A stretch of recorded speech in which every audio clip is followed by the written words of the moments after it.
Bonjour à toutes et à tous. Merci de nous retrouver ce matin pour le deuxième atelier sur Gasmo. Donc on est déjà environ 25.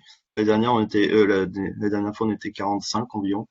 Donc voilà, on est très nombreux pour suivre cette deuxième session qui sera présentée aujourd'hui par Denis et Jorgen. Donc ce sera un duo qui va nous présenter l'outil et aujourd'hui ce sera vraiment tourné sur l'outil, l'utilisation. Donc on va rentrer dans le détail avec l'utilisation de données d'un pays et on pourra voir plus en détail comment on peut compléter et comment on peut renseigner l'outil.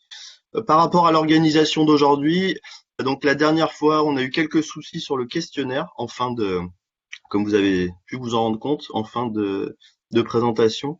Donc tout a été réglé. Donc à la fin de la session, en fait, quand vous allez sortir de l'enregistrement, vous aurez accès au questionnaire.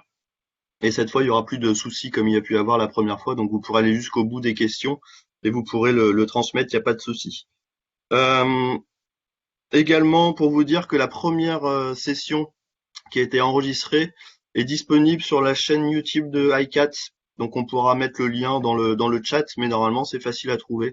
Euh, voilà. Donc il faut aller sur le channel iCat et il y a l'enregistrement de la première session.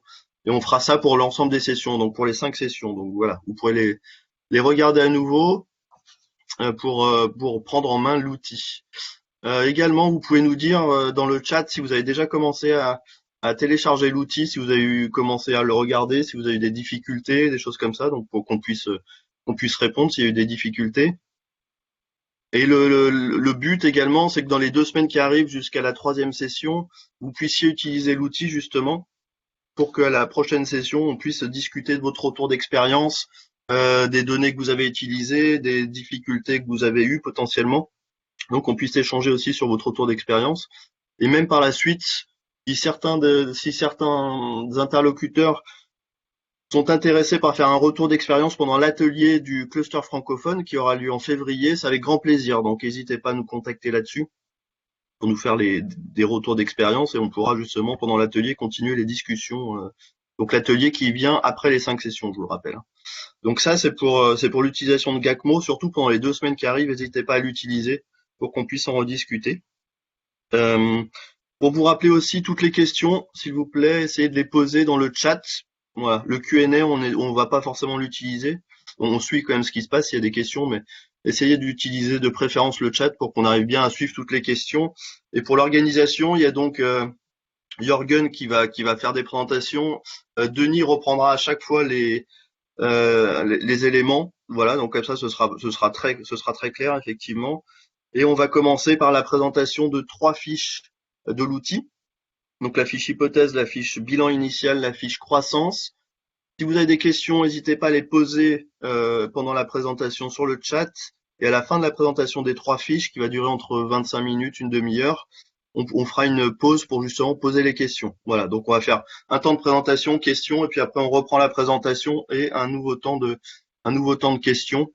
Donc je reprendrai moi au fur et à mesure, je vais suivre les questions que vous posez dans le chat pour qu'on puisse les poser à Denis, à Jorgen et qu'ils puissent y répondre le plus clairement possible.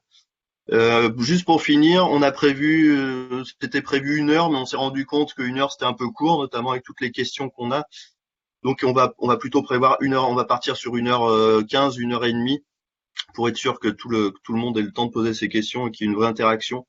Parce que voilà, vu que vous êtes nombreux, il y a beaucoup de questions et c'est l'intérêt aussi de pouvoir échanger à ce niveau-là. Ceci étant dit, je vais laisser la parole maintenant à Jorgen, je pense, et il va commencer à nous présenter l'outil. Donc je vous souhaite une bonne session à toutes et à tous. Merci.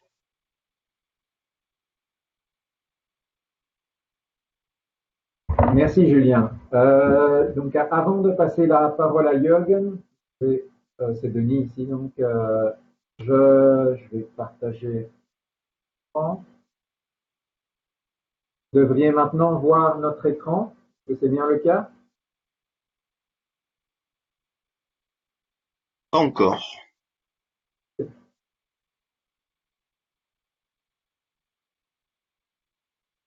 Maintenant? Toujours pas? Ça y est, si. Merci. Ok, parfait. Donc, avant de passer la parole à Jürgen, donc comme Julien l'a mentionné, donc premièrement, évidemment, je voudrais remercier tous les participants, de nouveau, de leur disponibilité, et de leur présence à ce deuxième webinaire sur l'outil Gasmo aujourd'hui. Remercier de nouveau ICAT et PATPA de l'opportunité qui nous est donnée pour ce webinaire. Donc, juste pour confirmer ce que Julien a mentionné, donc nous allons aujourd'hui nous concentrer uniquement sur l'outil Gasmo. Donc il n'y a pas de présentation en tant que telle. L'idée est de vous présenter donc les différentes feuilles essentielles de l'outil Gasmo, dans lesquelles d'abord un utilisateur doit rentrer les données, et dans la deuxième partie de la présentation, dans lesquelles l'utilisateur trouvera les résultats. Alors en ce qui concerne l'introduction des données, nous irons étape par étape. Donc pour chaque feuille, donc Jürgen va expliquer, on va dire, les données en détail, les données techniques qui doivent être introduites. Alors juste pour votre information, donc Jürgen parle français mais n'est pas bilingue, donc parfait. Et donc généralement ce que nous faisons dans ces formations, c'est que Jürgen présente une première fois et puis plusieurs fois lors de la présentation d'une feuille. Donc moi j'interviens et je résume donc ce que Jürgen à présenter pour être sûr donc que les participants aient compris convenablement. Alors cela implique une dynamique un peu différente. L'avantage de ce que nous avons reçu déjà des pays dans lesquels nous avons fait ça, c'est que ça permet de ne pas aller trop vite. Donc cela évite de notre part donc d'avancer trop rapidement et cela permet aux participants de mieux digérer, on va dire, les explications données, puisqu'en quelque sorte elles sont répétées 2 fois. Ok. Donc, je crois que nous pouvons commencer maintenant. Et donc, ce que vous voyez à l'écran, c'est donc la version de Gasmo. Donc Gasmo, comme on l'a mentionné la dernière fois, est disponible sur le site internet de notre centre UDP. Donc, on avait partagé le lien dans la présentation du premier webinaire. Et la version que vous voyez ici et que nous présenterons aujourd'hui inclut déjà certaines données du Togo. Donc pourquoi le Togo? Parce que nous avions fait fin de l'année passée une formation spécifique et spécialisée sur le Togo. Dans le cadre donc, de cette formation ici aujourd'hui, donc notre partenaire au Togo nous a autorisé à utiliser ces données à titre, je dirais, d'exercice, d'explication. Alors, juste pour votre information, les données du Togo présentées ici ne sont pas des données finales et définitives pour ce pays. Donc, ce sont des données partielles que nous utilisons purement à titre d'exemple donc pour cet exercice aujourd'hui. Pour commencer, quand vous ouvrez donc l'outil Gasmo, comme vous voyez, donc il y a 2 pages. Une première page qui s'appelle Instructions, sur laquelle vous ou un utilisateur trouvera un bref résumé des étapes à suivre pour utiliser Gasmo. Et donc c'est évidemment ces étapes que nous expliquerons aujourd'hui. Et donc il y a, je dirais, un bref explicatif sur la feuille appelée Instructions. Par ailleurs, donc il y a ici une deuxième feuille qui est une feuille de conversion des données et qui est utilisée à différentes étapes de l'outil Gasmo. Je le mentionne juste ici, qui permet donc de convertir des données, principalement du bilan énergétique, d'un type d'unité à d'autres types d'unités. Donc ce n'est pas une feuille essentielle, mais donc c'est une feuille qui a été intégrée à l'outil pour faciliter les conversions des données pour un utilisateur. D'accord? Alors nous allons maintenant commencer et la première feuille que l'utilisateur doit ouvrir est, comme nous l'avons vu dans le premier webinaire, donc la feuille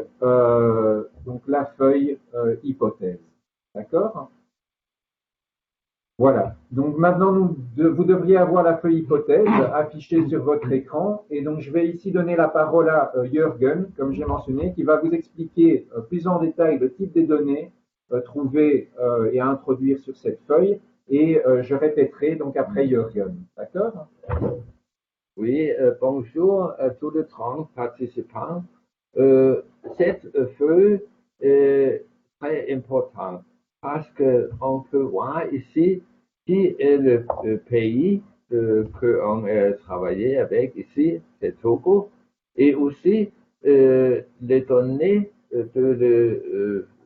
données énergétiques et le bilan initial ici, c'est de 2018. Et aussi, ça peut être bon d'avoir de l'utilisation de la monnaie de francs CFA et dollars, US dollars. Et aussi, le taux d'actualisation. C'est très important. C'est quand vous avez un investissement, on utilise cette taux pour le live de toutes les années pour la période. Il y a aussi le prix pour le pétrole in le futur. Ici, on dit c'est environ 50 dollars per barrel et aussi pour le gaz naturel liquéfié et pour le charbon. Et ici, c'est les données qu'on a trouvées dans le rapport de IPCC. C'est le valeur de l'énergie par tonne pour le différent de fuel, c'est le GPL, essence, gazole, diesel, fuel lourd, kérosène, et gaz et charbon. Et aussi, le prix de l'électricité par kilowattheure et comment est-ce qu'on convertit cette, quand on utilise un kilowattheure, qui est l'émission de toute le centrale électrique dans le pays. Et aussi, ici, c'est le facteur d'émission de tout le fuel qu'on utilise ici. OK, continue. Donc cette première feuille hypothèse donc, est une feuille essentielle déjà qui contient des données de base qui normalement ne sont pas très compliquées. Donc la feuille plus compliquée, on va dire, est celle du bilan initial. Donc dans cette feuille d'hypothèse, donc vous trouvez premièrement des données, je dirais, qui se réfèrent donc au contexte national. Donc il y a le nom du pays, bien sûr, donc ici dans l'exemple Togo.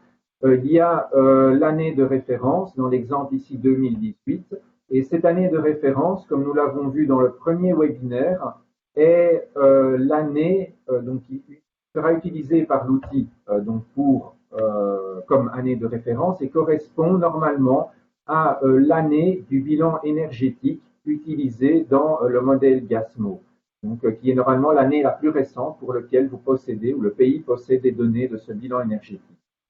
Alors, il y a également donc la devise nationale, le taux de change de cette devise nationale. Et après... Excuse-moi, Denis, pardon, je suis désolé de te couper. Est-ce que vous pouvez grossir un petit peu? J'ai des demandes de savoir si vous pouvez faire un petit zoom. Attendez. Bon, c'est déjà bien, là, je pense, mais ok. Merci beaucoup, hein. Excuse-moi encore. Ok. Ça va comme ça, donc c'est mieux? Ok. Oui, c'est mieux là, c'est bien, merci. Ok, parfait. Donc le taux de change utilisé et donc le taux ici d'actualisation.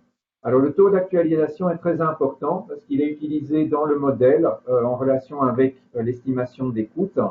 Et le taux d'actualisation est un pourcentage, une valeur nationale que normalement est gérée, on va dire par exemple par le ministère des Finances, donc du pays. Et pour que vous compreniez de quoi il s'agit, cela correspondrait, si on parlait d'un individu privé qui irait à une banque demander un crédit, au taux de pourcentage donc d'intérêt que cet individu privé devrait rembourser à la banque.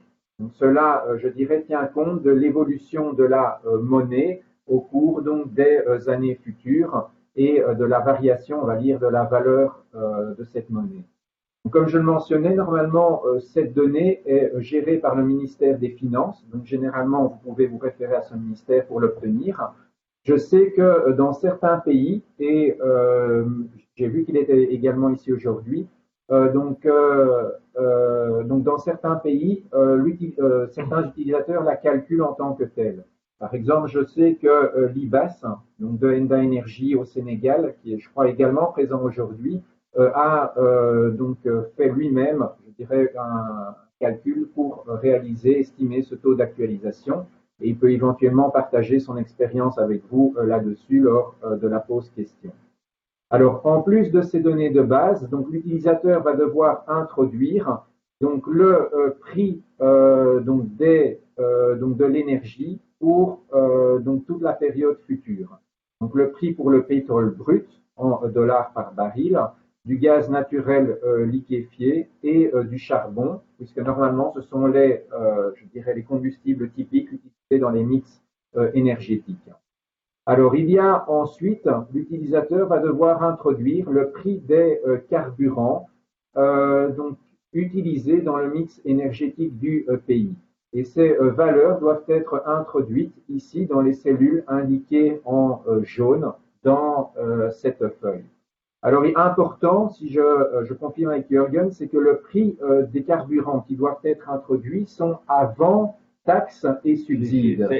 Donc ça, c'est très important. Donc ce sont les valeurs, donc les prix de ces combustibles fossiles avant taxes et subsides donc dans le pays.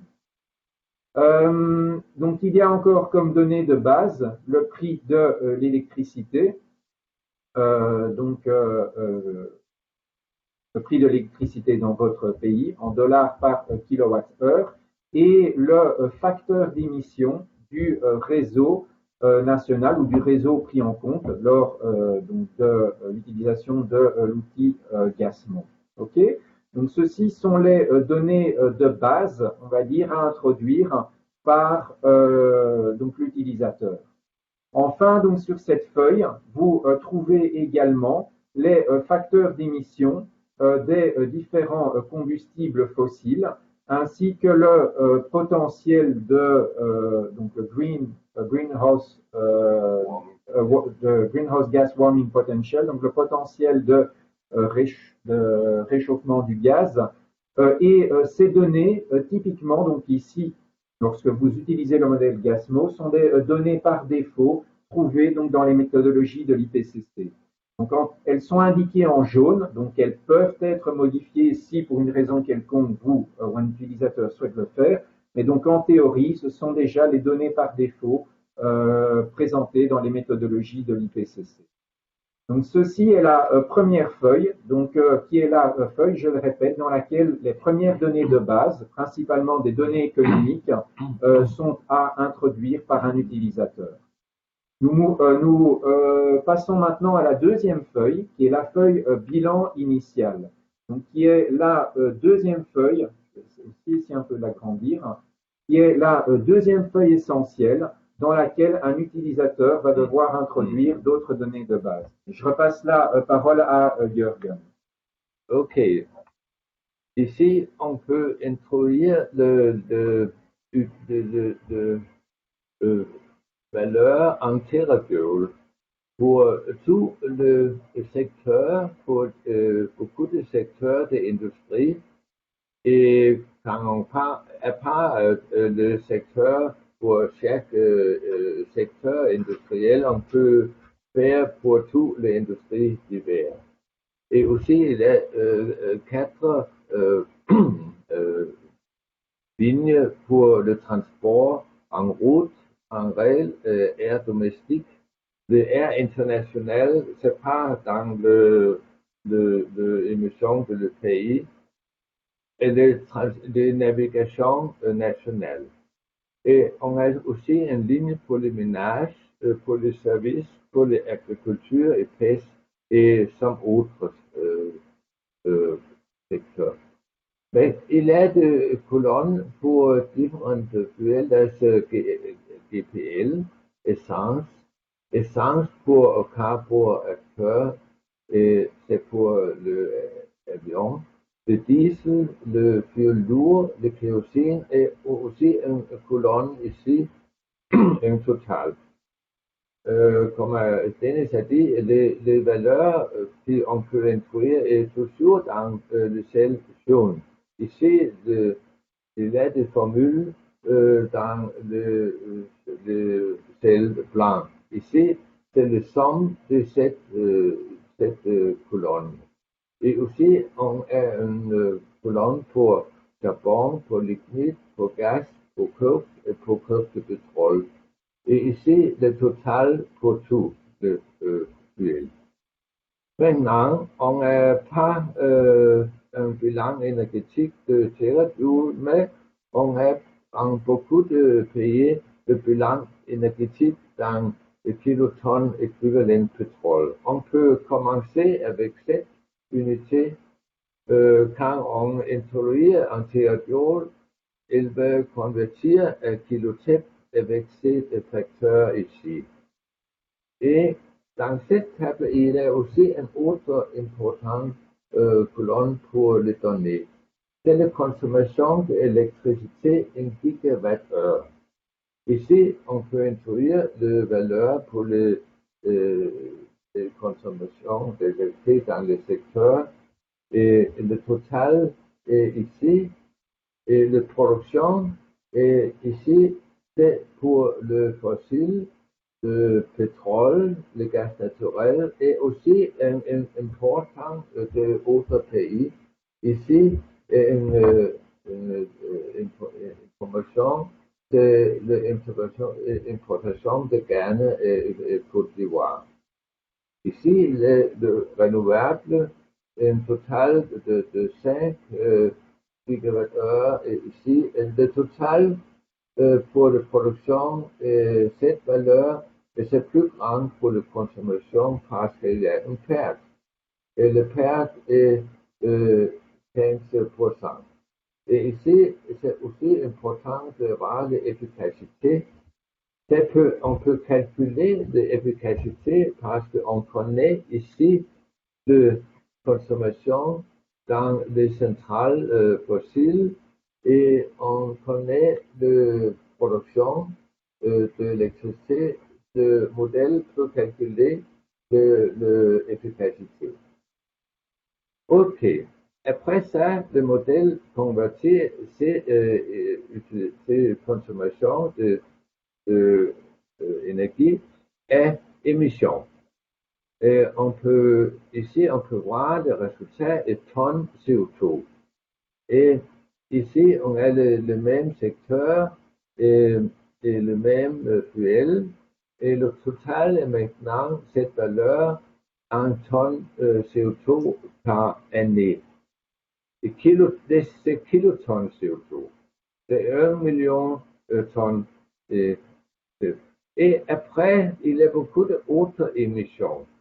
Dans le bilan que le pays fait UNFCCC, il y a des rapports nationaux d'émissions de l'agriculture, de fermentation entérique, les questions du fumier, les cultivations de riz, l'interruption provenant du sol agricole, brûlage de résidus et le total ici, et aussi les émissions de le forestier, et les déchets solides et liquides et le process industriel. Aussi, c'est le total, c'est plus grand que le total de fuel fossile. OK, attendez. Mais un autre, c'est pas le même, c'est de données de 2000, de 4 communications nationales. Donc, je vais essayer de répéter les explications de cette page. Donc, cette deuxième feuille, bilan initial, donc est la deuxième feuille à aborder par un utilisateur et est la feuille, je dirais, essentielle, puisque cette feuille est utilisée par le modèle pour construire le scénario de base, comme nous l'avons vu au premier webinaire. Alors, dans cette feuille, l'utilisateur doit premièrement, je dirais, s'occuper, on va dire, du secteur énergétique.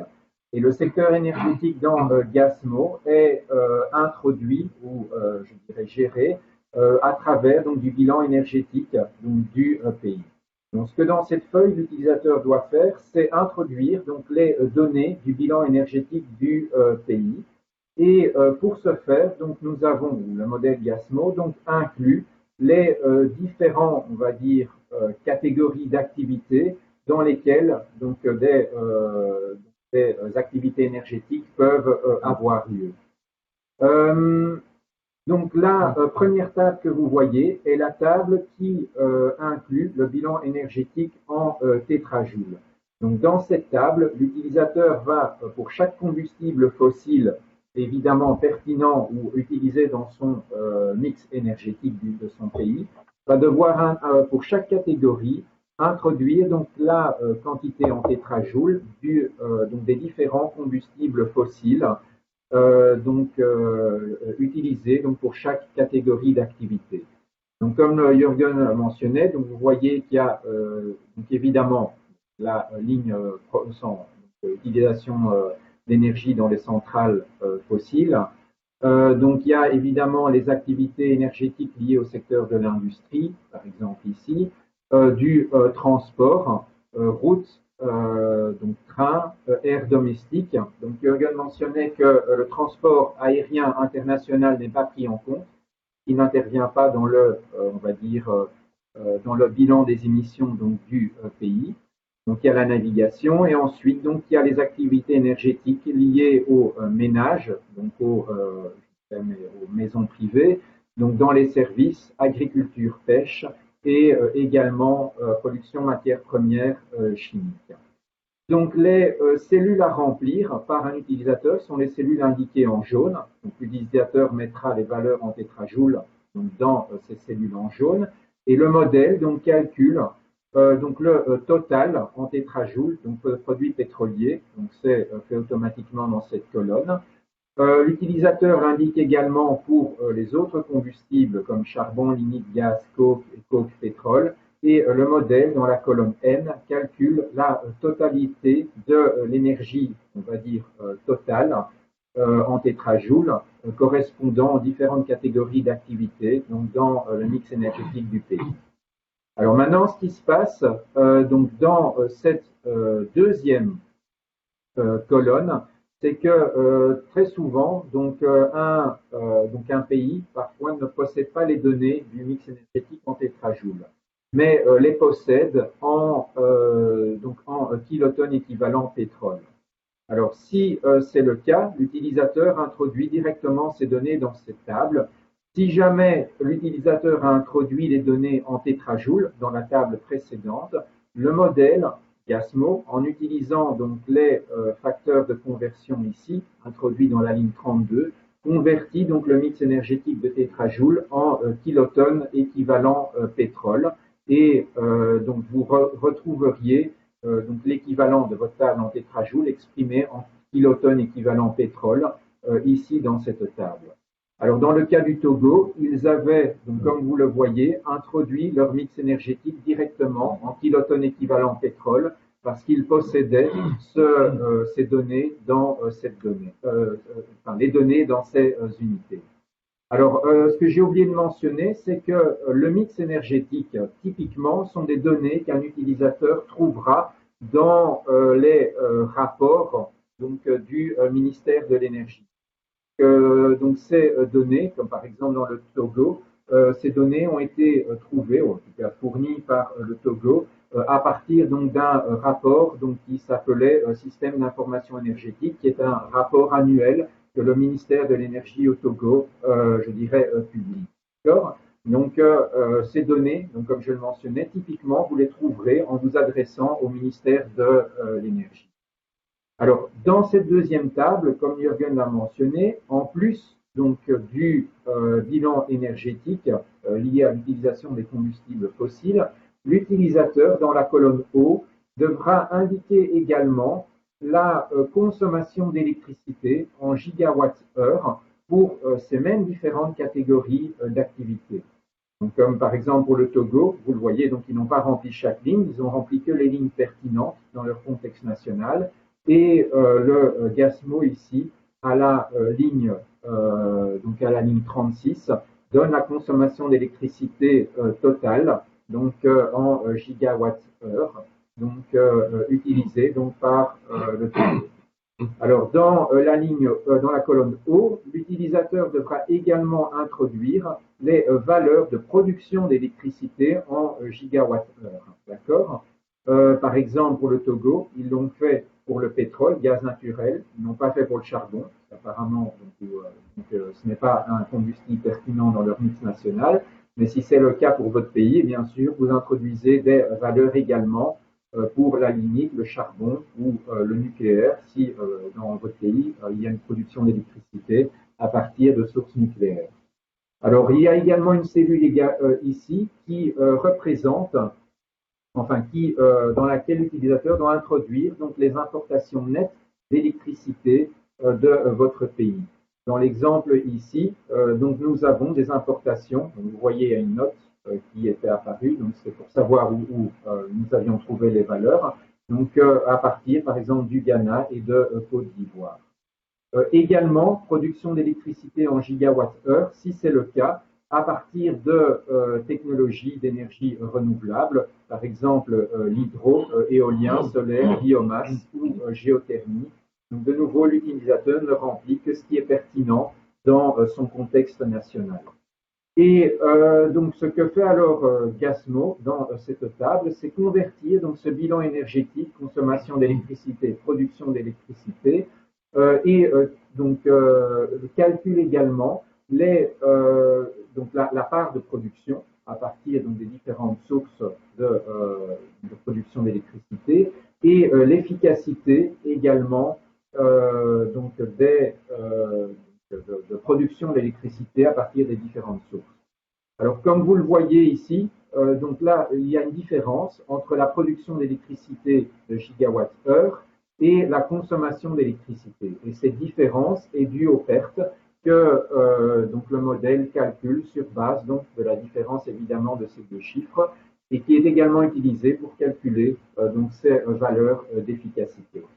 Alors pourquoi est-ce que donc ce bilan énergétique est important? C'est parce que sur base de ces valeurs, Gasmo convertit toutes ces valeurs en un bilan de gaz d'émission en un bilan d'émissions de gaz à effet de serre.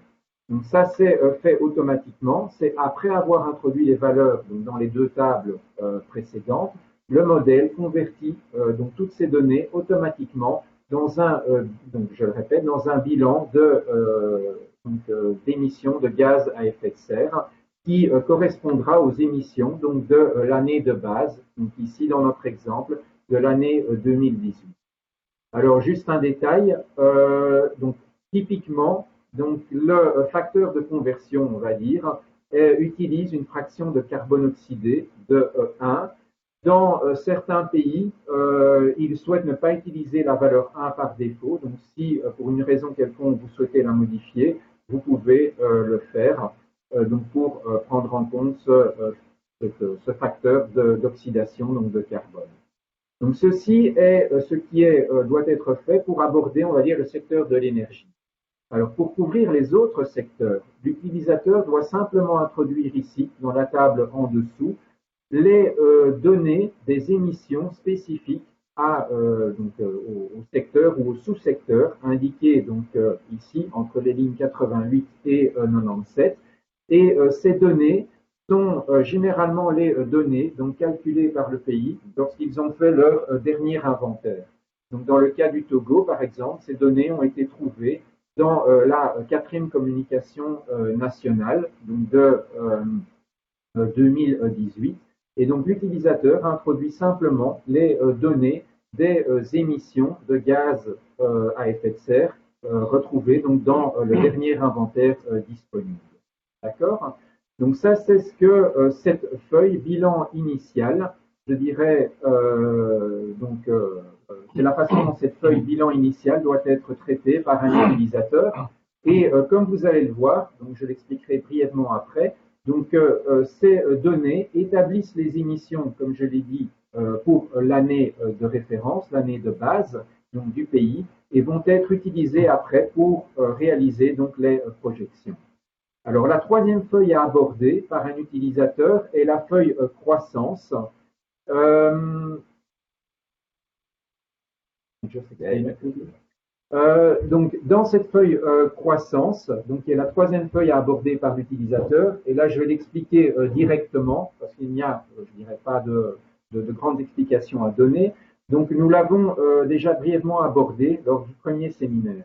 Donc, dans cette feuille croissance, un utilisateur va retrouver donc, les différentes catégories d'activités donc, liées donc, au secteur de l'énergie et aux autres secteurs, comme vous voyez ici en dessous. Et ce que l'utilisateur donc doit faire dans cette feuille croissance, c'est introduire dans les cellules en jaune une estimation de l'augmentation annuelle en pourcentage sur les différentes périodes mentionnées donc dans les colonnes B, C, D, E. Alors, donc, dans l'exemple ici, donc l'année de référence du Togo était 2018. Donc, il y a une première période, 2018-2020, puis 20-25, 25-30, 30-50. Et donc, pour chaque ligne, chaque catégorie d'activité pertinente pour le contexte national, l'utilisateur donc va devoir introduire, donc, comme je le mentionnais, donc un facteur de croissance en pourcentage sur la période considérée. Et donc uniquement évidemment pour les catégories d'activités pertinentes. Et Gasmo convertit donc ces pourcentages annuels en pourcentage d'augmentation depuis l'année de départ. Donc Gasmo convertit donc cela automatiquement dans les colonnes F, G, H et I ici dans cette table. D'accord? Alors, juste pour que vous le sachiez, quand vous downloadez Gasmo, installez Gasmo donc sur votre ordinateur, donc le modèle inclut très souvent donc déjà des données d'augmentation annuelle de 3 à 2%, qui sont des valeurs, on va dire typiques, trouvées dans certains pays. Mais il est important que, en tant qu'utilisateur, vous ajustiez ces valeurs à votre propre contexte national. Je veux dire, où est-ce qu'on peut trouver ces pourcentages? Normalement, un pays utilise autre modèle et en votre pays, beaucoup de pays utilisent LEAP. Et on peut trouver ces facteurs dans LEAP et inclure ici. Donc, ce que Jürgen mentionne, c'est que très souvent, donc, ces facteurs donc, de croissance peuvent être déjà trouvés dans d'autres modèles ou d'autres outils éventuels que votre pays peut avoir déjà utilisés. Donc, si dans certains de vos pays, vous utilisez déjà LEAP, ces mêmes facteurs de croissance sont à introduire en fait dans ces autres modèles tels LEAP. Et donc, vous pouvez simplement les copier et les coller, on va dire, donc, dans Gasmo. Si vous ne disposez pas de ces valeurs initialement, comme je l'ai mentionné lors de premier webinaire, ce sont des valeurs qui typiquement sont, on va dire, estimées ou gérées par des experts des secteurs en question. Donc, si vous ne disposez pas de ces valeurs, vous pouvez vous adresser, par exemple, à vos collègues du secteur de l'énergie, qui, normalement, eux, peuvent vous donner des estimations de croissance pour les différentes catégories du secteur de l'énergie. Peut-être l'expert est donné pour le 10 années avant cette période et on peut, le site est donné, estimer les croissances et estimer et le continuer. Ok, donc ce que Jürgen dit aussi, donc, c'est que ces données généralement sont estimées sur base donc, des valeurs historiques, on va dire passées. Donc, vous pouvez regarder ce qui s'est passé et comment cela a évolué, donc, par exemple au cours des 10 dernières années, et estimer ces facteurs de croissance donc de cette façon. Ok. Alors donc nous allons arriver maintenant à la fin de la première partie. Donc je le répète brièvement, les trois premières feuilles à aborder, donc que nous venons de voir, sont la feuille hypothèse, bilan initial et croissance. Et une fois que ces données ont été introduites par un utilisateur, le modèle donc calcule, comme je l'ai mentionné, les émissions, premièrement ici, des gaz à effet de serre pour l'année de référence. Et avec les facteurs de croissance introduits dans la feuille croissance, ce que fait le modèle, c'est projeter ces émissions de l'année de base vers les années 2020, 2025, 2030 et 2050. Et dans les feuilles bilan 2020, bilan 2025, bilan 2030 et bilan 2050, l'utilisateur va retrouver en fait, donc premièrement le bilan énergétique projeté pour ces années 20, 25, 30, 50 et également le bilan des gaz à effet de serre, le bilan des émissions de gaz à effet de serre projetées donc, en utilisant les facteurs de croissance pour ces mêmes années 20, 25, 30, 50. Et c'est de cette façon donc, que le modèle GASMO, on va dire, construit le scénario de base, scénario de référence, scénario business as usual, donc ça dépend comment vous l'appelez, donc dans l'outil GASMO. Okay, donc ceci est l'explication donc de comment, donc quelles sont les données de base à introduire dans GASMO et comment GASMO construit le scénario de base, scénario de référence dans cet outil. Alors, je vais m'arrêter ici pour une brève introduction, pour une brève interruption, pour répondre déjà à quelques questions s'il y en a. Et après, nous irons à la deuxième partie qui expliquera donc également rapidement comment aborder le scénario d'atténuation donc dans GASMO. Alors, je m'arrête donc ici, Julien, et je redonne la parole à toi et aux participants pour répondre à quelques questions déjà, s'il y en a, sur ce que nous venons d'expliquer. Oui, très bien. Merci beaucoup pour la présentation des 3 premières feuilles. Effectivement, il y a déjà pas mal de questions, donc à mon avis, on va pouvoir avancer là-dessus. Si on revient à la fiche hypothèse, peut-être, on va recommencer par le début. Alors, une première question sur les prix des carburants, des combustibles. Est-ce qu'ils sont propres à chaque pays ou est-ce que c'est un prix mondial qu'il faut renseigner?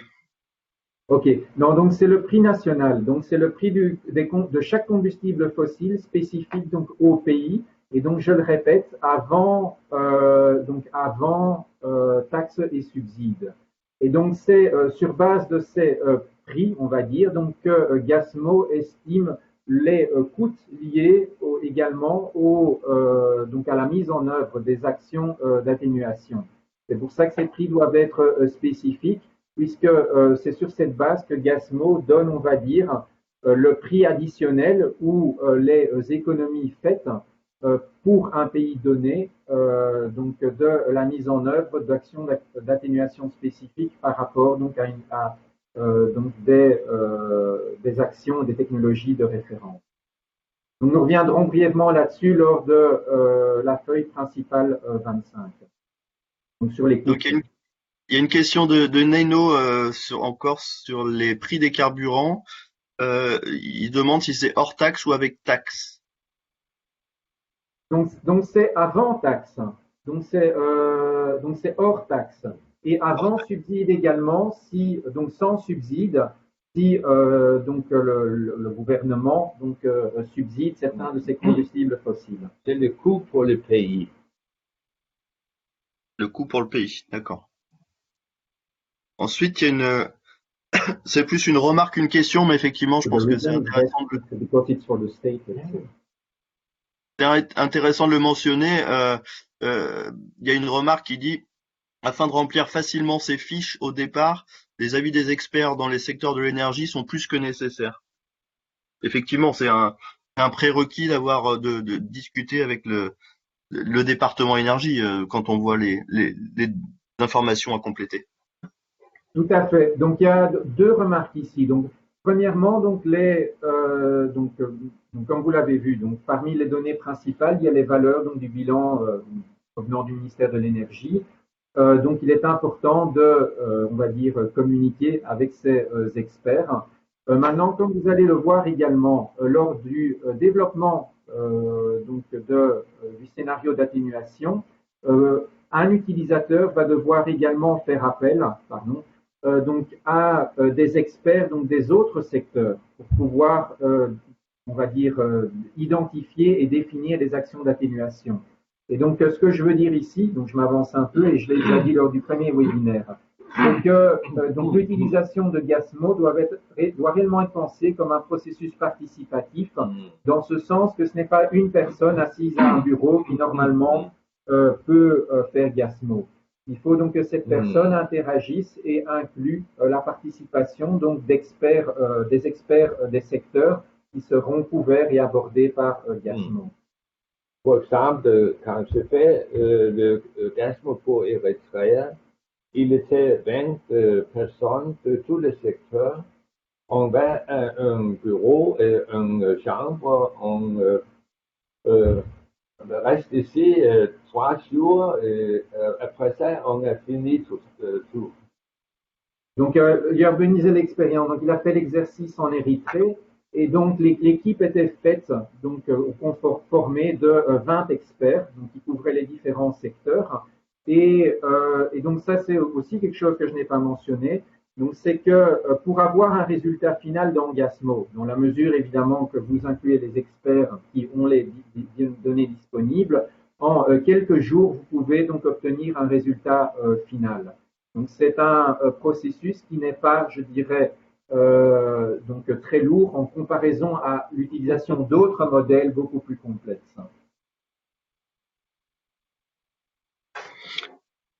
Merci beaucoup. Il y avait une question de Moussa, mais j'ai essayé d'y répondre en parallèle, mais c'était sur les facteurs d'émission. Les facteurs d'émission utilisés. Alors là, on est passé à la feuille bilan initial, pardon. Les facteurs d'émission utilisés, ils sont bien par type de combustible et ils proviennent bien des lignes directrices, c'est ça? En tonnes de CO2 par kilotep ou par terajoule. Donc les valeurs introduites, donc je ne sais pas si j'ai bien compris la question, mais donc correspondent à celles du bilan énergétique du pays. Ah, là, je suis plus, pardon, sur les facteurs d'émission de CO2. Emission factors. Donc il y a les facteurs d'émission dans la feuille hypothèse, ici. Donc ce sont les valeurs donc mentionnées dans les méthodologies de l'IPCC. Alors, donc je ne sais pas si cela faisait référence à ces facteurs. Donc dans la feuille bilan initiale, il y a donc des facteurs de conversion de kilotep à tétrajoule. Parfait. Non, mais c'est bien, d'accord, c'est bien ça. Après, il y a des questions sur la disponibilité des données énergétiques, notamment à au niveau de détail qui est demandé dans Gasmo. Est-ce que, donc là, c'est une question du Maroc, il me semble, hein, qui n'a pas forcément la même désagrégation de leur bilan énergétique national que celui qui est demandé dans Gasmo. Et donc, est-ce qu'il serait possible d'adapter la feuille Gasmo au format standard du type format AIE, par exemple? Ou est-ce que pour vous, le format AIE correspond déjà au format Gasmo? 2 secondes, je vois ça avec Jürgen. 2 secondes. Bien sûr. The template for AIE, is it reflected more or less? Donc, Jürgen me disait donc Gasmo est basé sur, en tout cas la structure de Gasmo est basée sur l'approche ou la structure donnée dans le cadre des méthodologies IPCC. Donc typiquement, elle correspond plutôt à la structure qu'un pays suivrait pour développer ses inventaires. Donc, par rapport à la structure de l'AIE, Jürgen dit que ce n'est pas 100% semblable, mais c'est relativement semblable. Donc, normalement, cela ne devrait pas être trop difficile de passer d'un format à l'autre. En ce qui concerne la flexibilité, bon, normalement, donc, on ne modifie pas Gasmo à ce niveau-là, puisque l'idée derrière Gasmo, donc, c'est on va dire, d'être superposable aux inventaires et aux méthodologies de l'IPCC, puisqu'en général, ce sont plutôt ces approches, ou en tout cas ces structures qui sont suivies dans le cadre des constructions des scénarios dans le contexte des NEDC, des CDM. Oui, donc d'accord, ça c'est parfait effectivement. Donc ce sera peut-être à rediscuter en bilatéral avec Fatia. On pourra regarder ce qui existe dans le bilan, dans le format IE, et qui pourrait ne pas correspondre à Gasmo, effectivement, ça pourrait être rediscuté en particulier. Ensuite, il y a plus une remarque qui vient de Moussa, donc des Comores, qui est sur le fait qu'effectivement, il y a certains pays qui ont encore des questionnements, même sur le système d'information énergétique et sur la disponibilité de ces données, effectivement. Donc même si c'est des données qui sont censées exister dans le bilan énergétique, il y a certains pays, notamment au sein du cluster francophone, qui ont des difficultés à collecter la donnée et à produire un bilan énergétique de manière régulière, en fait. Voilà. Ouais. Alors, ouais. Là-dessus, Julien, et peut-être après, si tu es d'accord, je pourrais passer à la deuxième partie pour encore avoir le temps de la couvrir, et puis nous pouvons prendre toutes les questions à la fin. Mais donc, en ce qui concerne cette remarque, donc évidemment, nous sommes conscients, et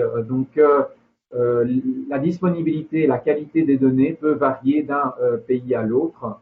Donc maintenant, comme je le mentionnais, on va dire, et donc c'est un peu ça, je dirais, l'avantage et l'intérêt de Gasmo, c'est que Gasmo est donc on va dire un des outils les plus faciles, à mon avis, à utiliser pour un pays pour construire ces scénarios par exemple, NDC. Donc, on va dire que si un outil ne dispose pas un pays ne dispose pas des données pour utiliser Gasmo, en général, il n'aura pas les données nécessaires pour utiliser un autre outil.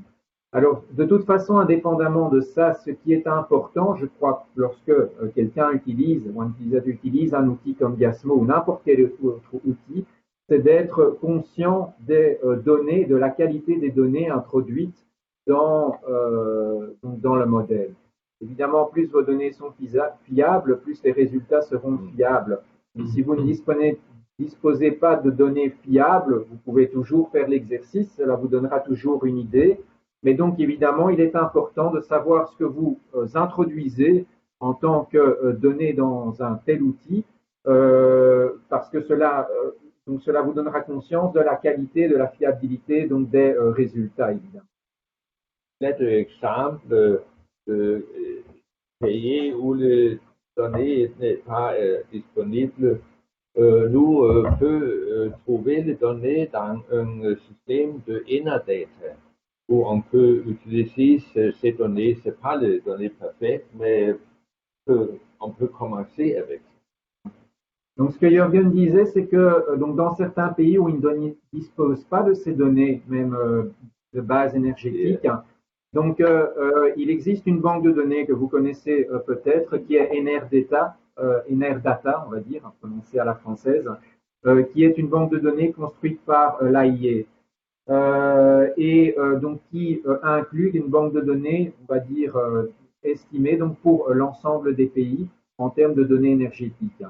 Donc, ce n'est pas l'idéal, évidemment, ce n'est pas, on va dire, les valeurs officielles nationales, mais c'est déjà une bonne source de référence pour disposer de données énergétiques pour pouvoir utiliser Gasmo.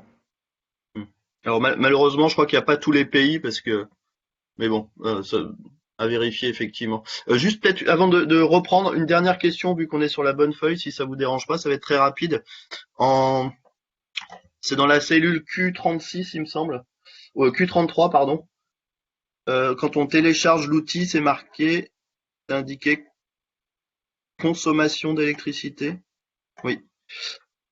Oui, là. Q33. Ah, ok. Donc, c'est une erreur que. Donc, c'est bien de le mentionner. En fait, c'est une erreur que nous avions détectée. Nous l'avons corrigée il y a quelques jours. Mais on a peut-être oublié alors de le mentionner, de le modifier, de le corriger donc dans la version en ligne. Donc, d'accord. Non, mais c'est bien. Donc, nous allons corriger. Mais donc, dans la ligne Q33, donc c'est une erreur qu'on a faite lors de la traduction de l'anglais au français il y a fin d'année passée. Donc, c'est bien la production d'électricité. Et la colonne O33, donc, c'est la consommation d'électricité. Parfait, merci. Donc, vous allez corriger, d'accord, super. Donc, on reprendra les questions. Donc, moi, je continue à noter les questions. Quand c'est facile, je peux essayer de répondre aussi en parallèle et donc, je vous laisse reprendre la présentation. Et on reprendra des questions en fin de session, effectivement. Ok, merci Julien. Donc, pour aller un peu plus vite, je vais directement donner les explications. Donc, ce que nous venons de voir, donc, c'est la façon dont Gasmo, on va dire, construit les émissions de l'année de référence et le scénario de référence. Alors, ce qui nous reste à voir maintenant, c'est comment Gasmo donc construit le scénario d'atténuation. Et je résumerai également brièvement les résultats qu'un utilisateur trouvera donc après cela. Alors, pour construire les scénarios d'atténuation, donc comme nous l'avons vu lors du premier webinaire, donc Gasmo construit, on va dire, ce scénario d'atténuation sur base donc de 4 ou 5 points construits et donc relie ces points. Ces points donc sont pour les années 20, 25, 30, 50 et donc chaque point sera construit sur base des données introduites par un utilisateur dans les feuilles principales 20, 25, 30 et 50. Donc, ce que je vais expliquer ici pour la feuille principale 30 doit être fait également, exactement de la même façon, pour les feuilles 20, 25, 30, 50. Et donc, je vais l'expliquer uniquement pour la feuille 30 donc comme exemple. Alors, dans ces feuilles 20, 25, 30, 50, un utilisateur va trouver la liste donc, des 115 options d'atténuation introduites déjà 116, pardon, maintenant il y en a 116 options d'atténuation introduites dans Gasmo lorsque l'utilisateur donc installe le modèle, l'outil sur son ordinateur. Alors ces options, ces options d'atténuation sont identifiées dans la colonne B, comme vous le voyez ici, et sont classées par on va dire, les différentes catégories d'activités. Vous retrouverez ici les catégories d'activités liées, bien sûr, à l'énergie, comme par exemple l'efficacité énergétique, donc dans l'industrie, services, offres. Vous trouverez plus bas, par exemple, des catégories liées à la production d'énergie en utilisant les sources renouvelables, transport. Mais donc, vous retrouvez les autres catégories d'activités comme l'agriculture, la foresterie, etc. Donc, pour chaque catégorie d'activité, comme vous voyez ici, par exemple, en haut de l'écran pour l'agriculture, Gasmo inclut déjà une série d'options d'atténuation proposées par l'outil. Alors, je ne vais pas aller donc en détail dans chacune de ces options. Nous aurons l'occasion de revenir sur ces options lors des séminaires sectoriaux, principalement pour énergie, transport, agriculture, foresterie. Mais je vous invite donc dans les 2 prochaines semaines, si vous avez le temps, de jeter un coup d'œil sur ces options pour d'une part voir si vous les comprenez et d'autre part voir donc si certaines options qui éventuellement pertinentes pour votre pays ne seraient pas incluses donc dans le modèle pour alors nous en faire part. Et donc la façon d'aborder, on va dire, cette feuille principale 30 est la suivante.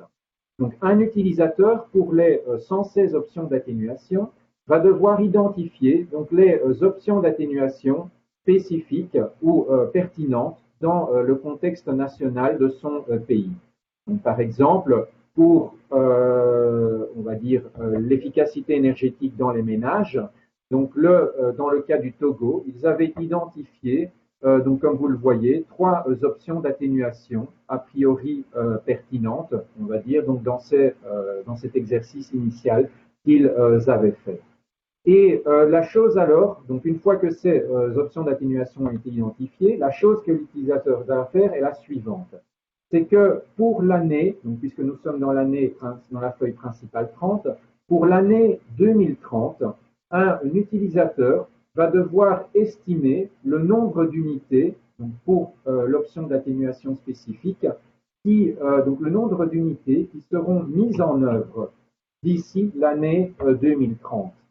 Alors, dans le cas du Togo, vous voyez éclairage efficace avec LED, le Togo a introduit donc le chiffre 400. Alors, ce qui est très important, et ça j'insiste énormément, c'est que le chiffre à introduire dans la colonne H va devoir prendre en compte les unités de base de chaque option d'atténuation mentionnée dans la colonne D. Alors, je m'explique ici. Si nous prenons l'exemple de éclairage efficace avec LED, vous voyez que dans la colonne D, il y a une unité de base introduite comme étant 1000 ampoules. C'est-à-dire que Gasmo fait ses calculs pour, on va dire, une unité de référence de 1000 ampoules pour l'option d'atténuation éclairage efficace avec LED. Alors, comment prendre en compte ces unités? C'est que, dans l'exemple ici, le Togo, par exemple, avait estimé que d'ici 2030, ils auront mis en œuvre 400 000, en fait, 400 000 ampoules LED dans le pays. Alors, vous voyez ici, donc juste pour votre explication, qu'en fait, que ce chiffre correspond à une option d'atténuation qui est indiquée dans la CDN du Togo à la page 19. Donc, cette CDN identifie cette option d'atténuation et dit que d'ici 2030, 400 000 ampoules LED seront introduites dans le pays. Et ce n'est pas introduit dans le scénario de référence.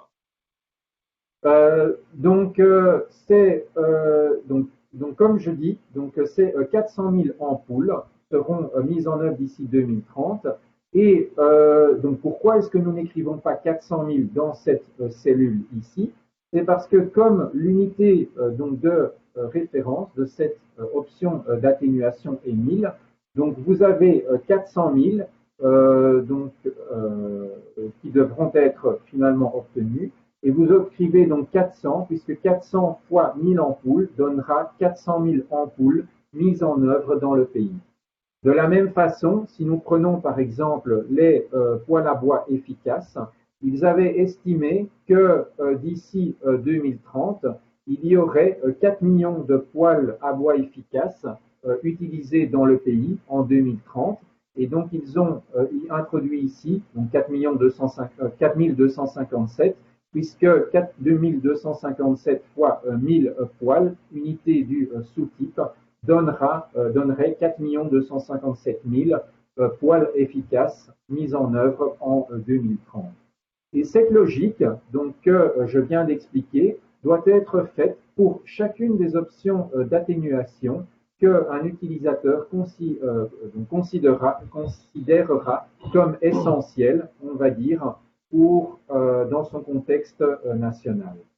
Alors, qu'est-ce que va faire Gasmo maintenant? Et nous passons alors un peu à les résultats que donnera l'outil Gasmo.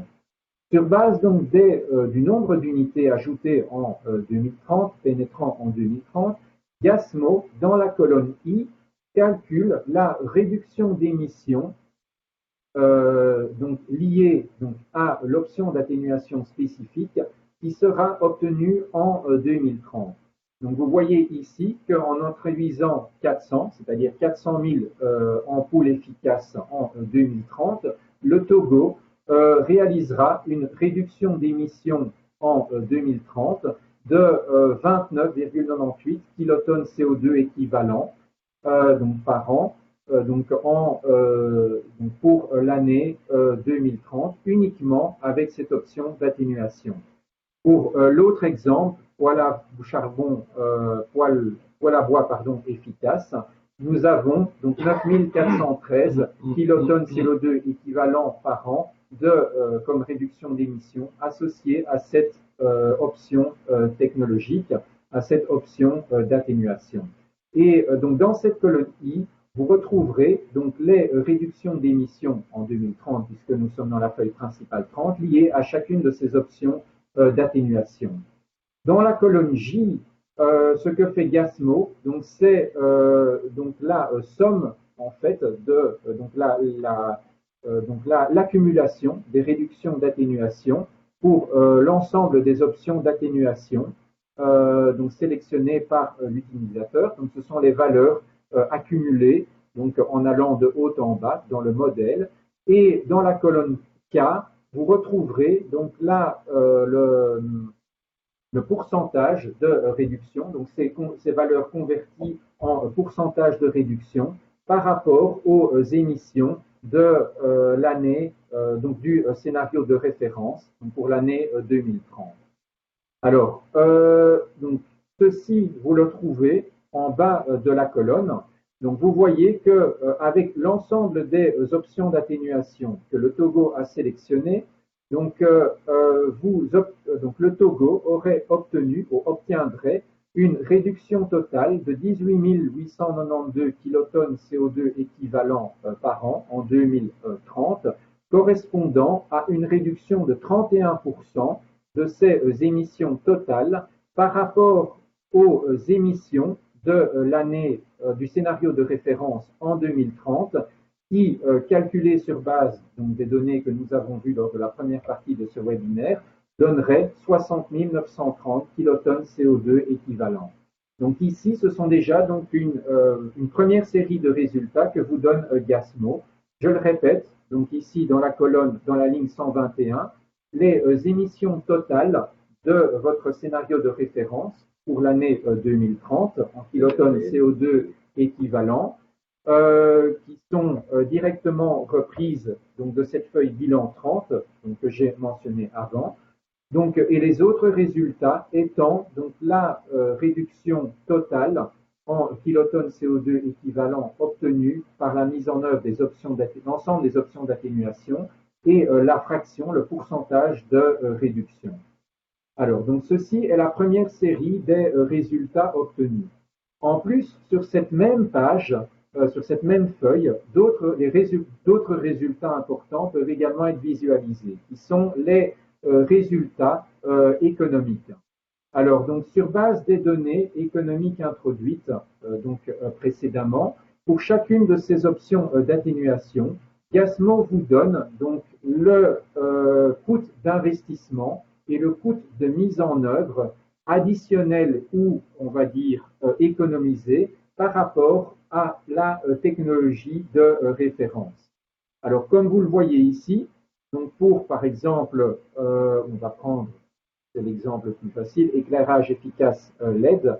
Donc, par rapport à la technologie de référence, donc, vous auriez donc, la mise en œuvre des ampoules LED permettrait une économie d'investissement de 2 millions de dollars, puisqu'il y a un chiffre moins ici, et pour la mise en œuvre, une économie donc, de 11 millions de dollars par an, pour la mise en œuvre de ces 400 000 unités ampoules LED par rapport donc, à des ampoules classiques. Alors, autre exemple, les poêles à bois efficaces. Vous voyez que l'investissement ici, lui, est positif. Il n'y a pas de chiffre moins. Par contre, vous voyez qu'il y a un saving, donc une économie réalisée pour le coût de mise en œuvre, puisque vous avez un chiffre moins ici. Donc, ceci est également déjà donc, une autre série de résultats donc, qui sont les données économiques, les résultats économiques qu'un utilisateur trouvera sur cette page donc, principale 30, mais la même chose dans les feuilles, je répète, principales 20, 25 et 50. Alors, ces valeurs économiques donc, également sont données sous forme de totaux en bas de cette feuille. Donc, pour l'ensemble des options d'atténuation sélectionnées dans le cadre donc, du Togo, vous voyez qu'il y aurait un investissement total additionnel, donc ça c'est important, par rapport aux options de référence, de 3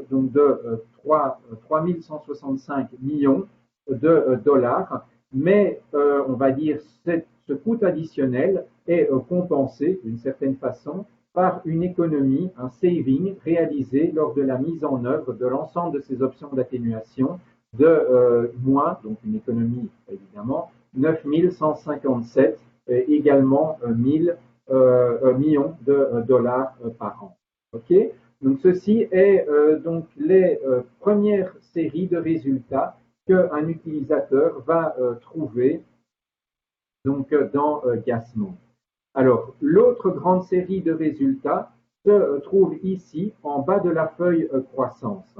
Alors, cette feuille croissance, donc en bas de la table que nous avons déjà discutée, vous trouvez une table ici qui résume les totaux des gaz, donc des émissions de gaz à effet de serre calculées par Gasmo dans l'année de référence et ensuite, donc dans l'année 2020, 25, 30 pardon, et 50, d'une part pour le scénario de base et d'autre part, par exemple ici, donc pour le scénario d'atténuation dans le cadre du Togo, qui était le scénario conditionnel que eux avaient construit dans le cadre de leur CDM.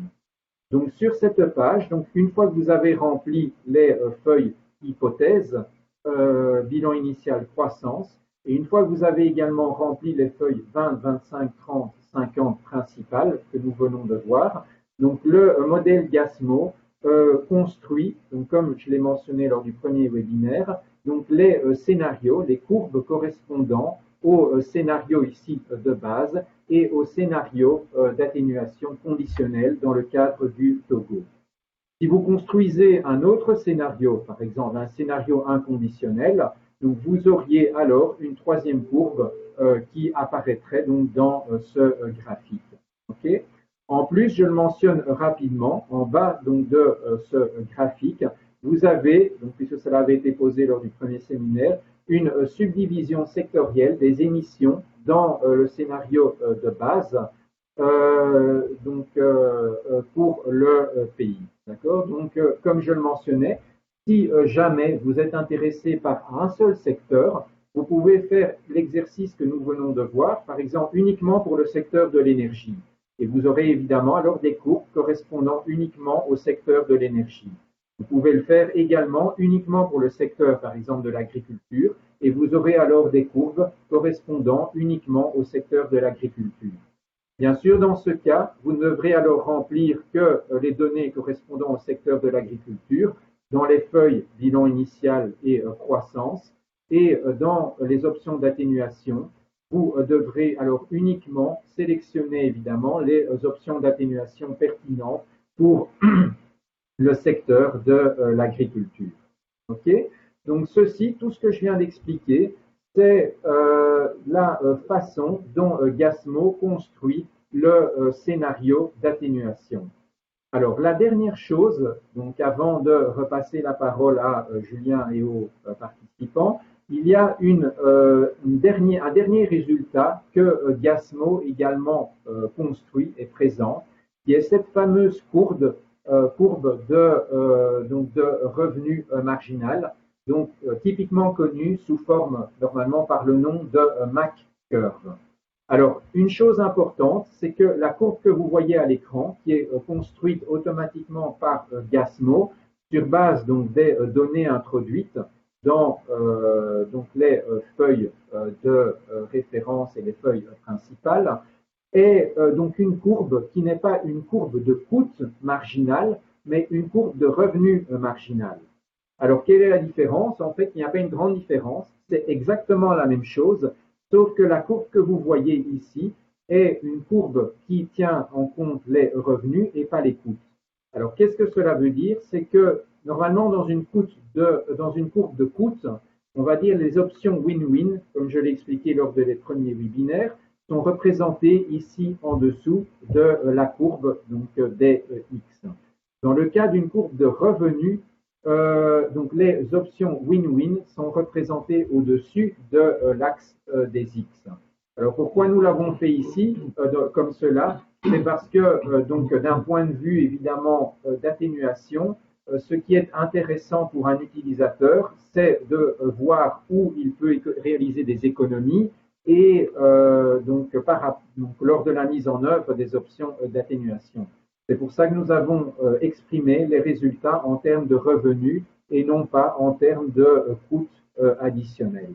Et donc, dans le cas du Togo, vous voyez que, donc, sur base de cette courbe, ce qui est intéressant à voir, c'est que donc au-dessus de l'axe des X, le graphique représente donc les options d'atténuation qui permettent de réaliser une économie, évidemment, enfin une réduction des émissions. On parle évidemment d'options d'atténuation et une économie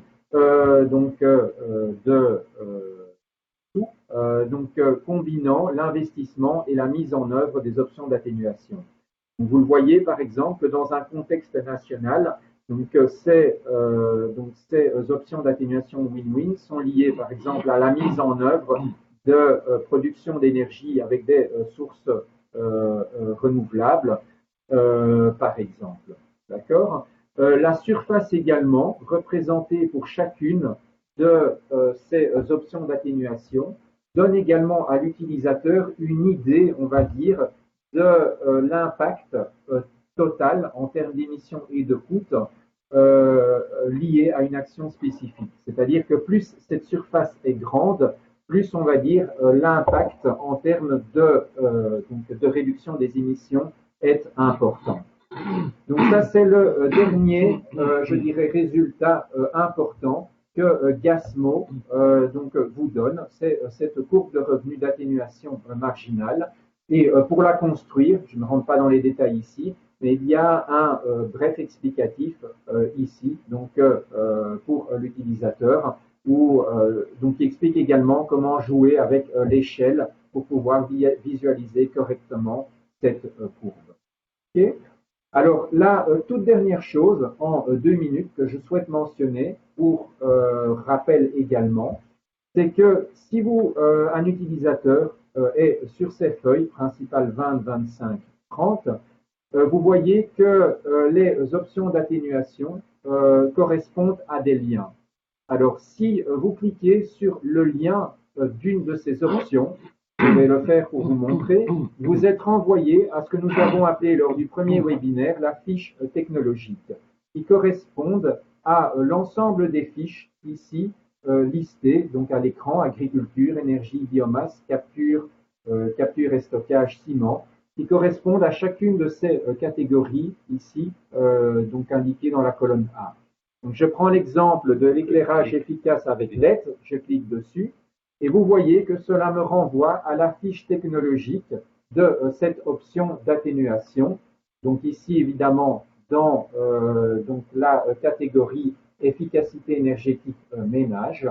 Et dans cette fiche technologique, comme je l'ai mentionné lors du premier webinaire, c'est dans cette fiche technologique que vous retrouverez pour chaque option d'atténuation, construite de la même façon, les données de base économique, générale et technique correspondant à l'option technologique de réduction, l'option d'atténuation, qui est ici, dans notre exemple, les ampoules LED, comparées à ces mêmes données par rapport donc à la technologie de référence, qui est l'ampoule ici à incandescence. D'accord? Et donc, sur base de ces données introduites ici,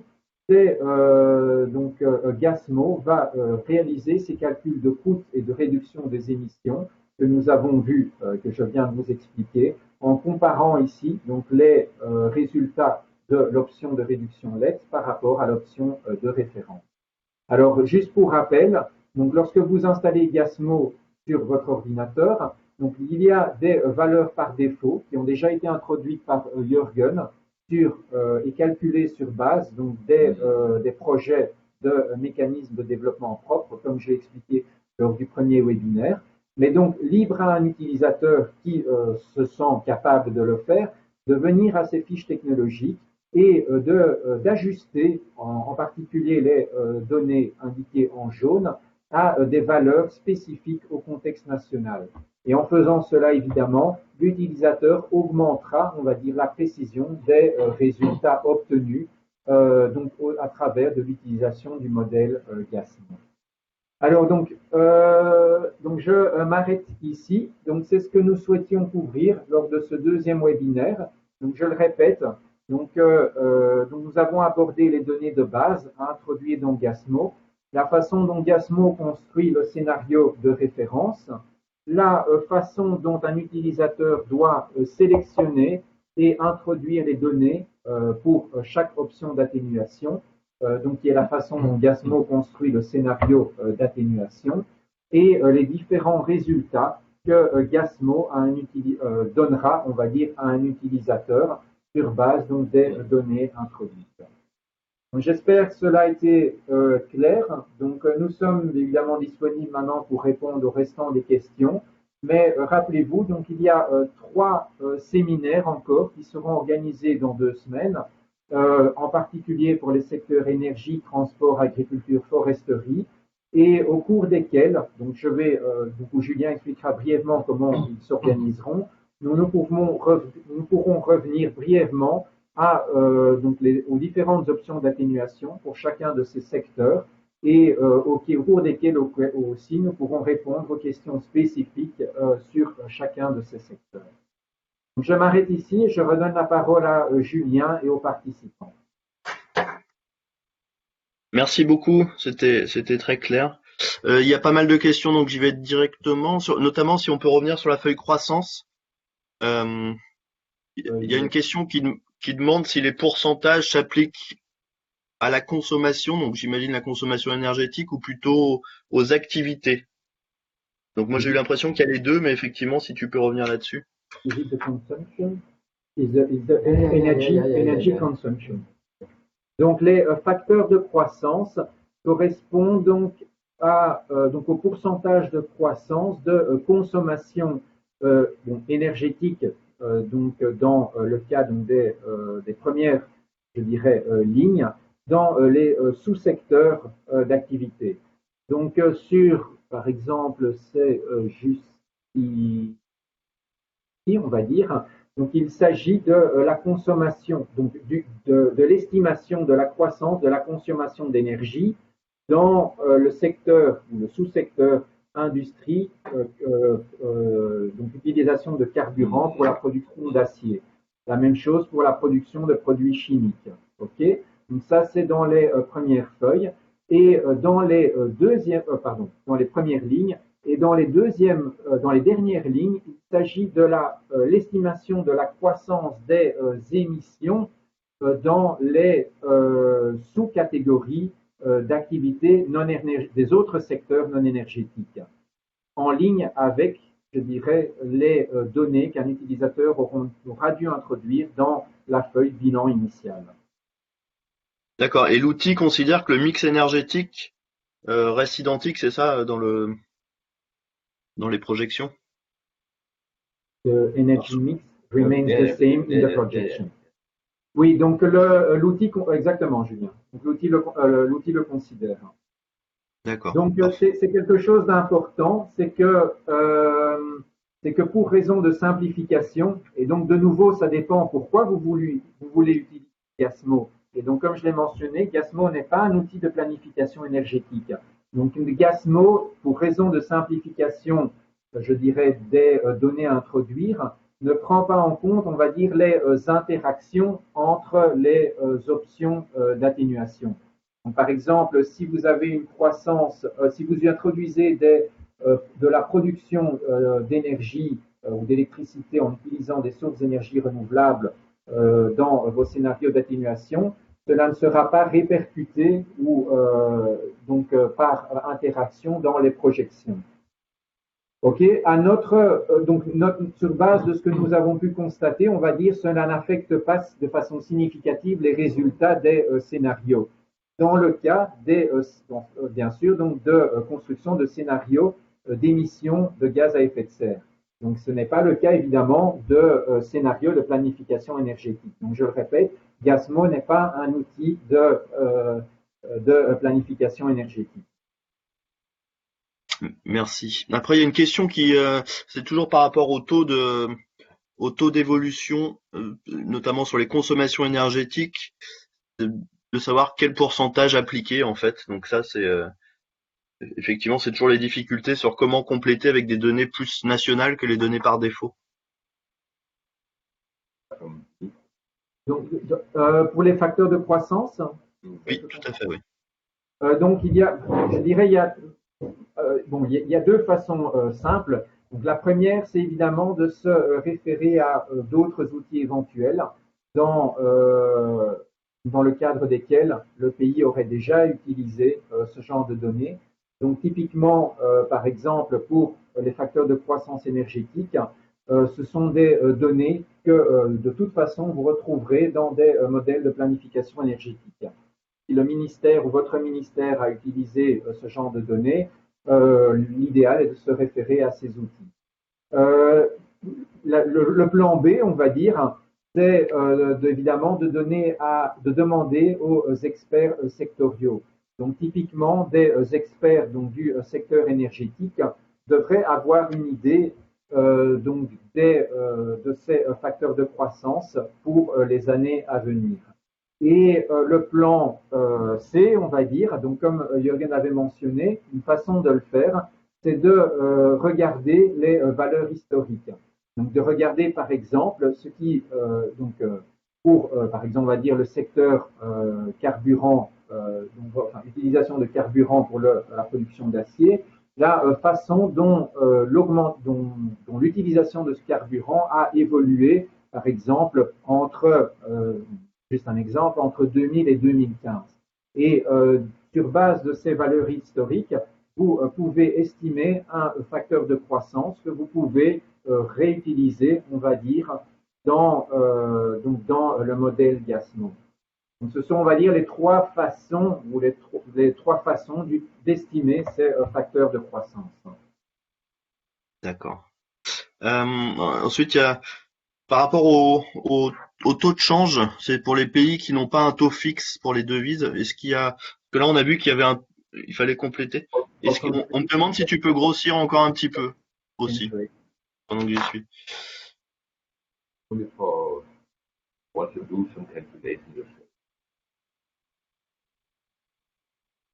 Agrandir cette page-ci, c'est ça? Oui, j'ai l'impression qu'il y a certaines personnes qui voient pas, Ok. qui voient pas encore assez. Mais... Donc, en ce qui concerne le taux de change, donc il faut savoir que donc le taux de change ici est, je dirais, plus mentionné à titre indicatif. Donc pour un utilisateur. Donc ce qui est important, c'est donc que les coûts réalisés donc par le modèle Gasmo sont faits donc en dollars américains. Et donc les données introduites dans le modèle sont des valeurs en dollars américains. Peut-être on a un rapport, une option, et les données dans FCFR, il faut introduire les données en dollars et dans le modèle, on peut utiliser cette conversion. Donc, ce que Jürgen mentionne, c'est que, par exemple, si vous avez dans un rapport énergétique national, cela peut arriver donc dans votre rapport national, évidemment, donc les valeurs soient exprimées dans la valeur de la monnaie nationale, donc, par exemple le franc CFA. Et donc, c'est juste pour permettre à l'utilisateur d'avoir une référence du taux de change à utiliser pour calculer et introduire les données en dollars américains. De toute façon, on a construit Gasmo, c'est pour faire tout le calcul d'un pays transparent. Il faut être possible d'autres personnes de comprendre tout le système et voir comment on a fait le calcul. Donc, ce que Jürgen mentionne, donc, c'est que, donc ça j'avais aussi mentionné brièvement, donc c'est que donc dans l'outil Gasmo, il n'y a rien, on va dire, de masqué à un utilisateur. Donc c'est que l'ensemble des calculs et des données donc sont ouvertes et donc un utilisateur ou quelqu'un qui viendrait revoir donc un modèle Gasmo rempli par quelqu'un d'autre peut comprendre facilement, on peut comprendre de façon totalement transparente la façon dont un utilisateur a abordé donc les données à utiliser. Il n'y a rien de caché, on va dire. Il n'y a pas de boîte fermée, on va dire. Très bien. Après, on demandait, parce que l'outil effectivement est pré-rempli quand on le télécharge. Je me suis permis de répondre que tout ce qui était en jaune, on pouvait le modifier effectivement avec des données nationales, c'est ça? Oui, donc typiquement, toutes les cellules en jaune sont les cellules à revoir par un utilisateur. Donc ces cellules en jaune, soit donc doivent être modifiées pour introduire la valeur nationale, soit si la cellule en jaune n'est pas pertinente dans le contexte national, la cellule alors est laissée vide en blanc, soit la donnée, je dirais par défaut, est considérée comme pertinente. Par exemple, comme nous l'avons vu dans le cas de la feuille hypothèse. Donc je suis dessus. Donc si l'utilisateur ici considère que la valeur de référence introduite est correcte, donc il n'y touche pas évidemment. Donc les cellules qui ne sont pas en jaune sont les cellules dans lesquelles donc les calculs automatiques ont été introduits. Donc ce sont les cellules dans lesquelles on va dire le modèle calcule de façon automatique soit des valeurs intermédiaires, soit des valeurs finales. Donc les cellules qui ne sont pas en jaune, normalement, ne doivent pas être touchées par un utilisateur. Très bien. Une question sur l'année de référence, effectivement. L'année de référence, on peut la choisir, on peut la caler sur les années de la communication nationale ou du RBA, c'est ça? Du rapport biennal actualisé. Exactement. Donc l'année de référence, c'est typiquement l'année la plus récente pour laquelle vous disposez des données du bilan énergétique et des émissions. Donc cela peut être évidemment par rapport au rapport donc du bilan énergétique, mais par exemple cela peut être également, comme il a été mentionné, donc la dernière communication nationale, le dernier rapport biannuel, le dernier inventaire publié par le pays. Donc c'est vraiment libre, je dirais, au pays de choisir son année de référence en fonction évidemment de ce qu'il souhaite faire. Donc et ça c'est important. Par exemple, nous sommes occupés à faire un exercice identique avec avec Panama. Donc par exemple, Panama possède donc des données du bilan énergétique pour l'année 2019, qui est l'année la plus récente. Maintenant, le Panama a choisi d'utiliser les données de référence, les données de l'année 2016 comme l'année de référence. Et pourquoi? C'est parce que dans leur CDN, le scénario de base a été construit, donc leur CDN officiel soumise à la Convention, leur scénario de base a été construit à partir de l'année 2016. Donc Panama a choisi d'utiliser GASMO avec une année de référence de 2016, même qu'ils avaient des données plus récentes, pour que l'exercice soit fait et puisse être comparé à ce qu'ils avaient déjà dans leur CDN. D'accord? Donc il y a un choix à faire ici également, un choix rationnel à faire. D'accord. Non, c'est très clair. Merci. Après, il y a une question de Mokhtar qui demandait si ce serait possible effectivement d'avoir cette version pré-remplie avec les données du Togo pour pouvoir mieux comprendre quand il regardera à nouveau la vidéo. Donc ça, c'est Oui, donc je pense, donc nous avons reçu l'autorisation donc du Togo d'utiliser ces données à titre d'exercice. Donc je souhaite juste insister. Donc ces chiffres donc sont des données que nous avons donc obtenues du Togo en termes d'exercice. Donc il ne s'agit en aucun cas de résultats finaux donc pour le pays Togo, ni je dirais de résultats préliminaires. Ça a été réellement, donc ces données correspondent à des données, on va dire, utilisées en termes dans un cadre pédagogique. Donc il ne s'agit en aucun cas de données officielles ou de données représentant des résultats officiels donc, du pays Togo. d'accord. Mais ça veut dire on pourra partager le fichier Excel de test. Oui, oui. D'accord. Bon bah parfait. Merci beaucoup pour cette précision. Euh, alors là, il y avait une question. Normalement, j'y ai répondu, mais sur les chiffres négatifs dans la feuille principale, dans la colonne G, effectivement, qui correspondent au coût annuel. Donc a priori, si c'est négatif, ça veut dire qu'il y a un gain en termes énergétiques. Exactement. Donc, comme on parle de coût dans la colonne G, donc quand le chiffre est positif, donc c'est un coût. Donc, si jamais il y a le chiffre est négatif, donc comme c'est un coût négatif, cela représente un gain financier donc. Hein. Oui. Le, après, tu as montré les trois types les résultats avec trois scénarios différents. Donc le BAU, le conditionnel et l'inconditionnel, il me semble, si je dis pas de bêtises. Et donc on demande à partir de quelles données la base, enfin l'outil Gasmo calculera le scénario inconditionnel.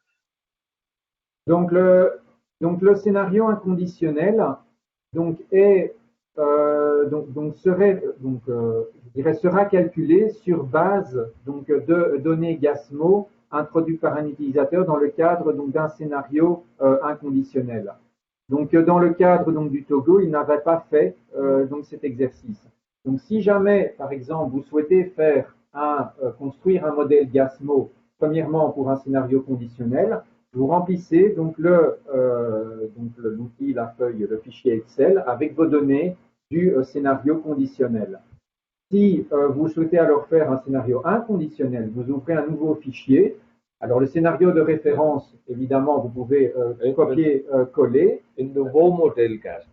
Donc vous ouvrez un nouveau fichier, donc vous introduisez évidemment, vous copiez-coller les données du scénario de référence.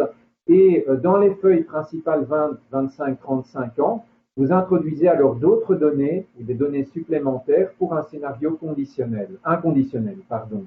Et ce que vous pouvez alors faire, c'est donc copier à partir de cet autre fichier, dans cette même table, les données, par exemple, que vous auriez obtenues alors entre les lignes 54 et 56, et venir les coller, par exemple, dans votre premier fichier. Et alors, vous auriez une troisième courbe qui serait dessinée ici. D'accord. D'accord, très bien. Donc je passe sur tous les merci, mais effectivement il y a beaucoup de merci pour les présentations, c'est très apprécié.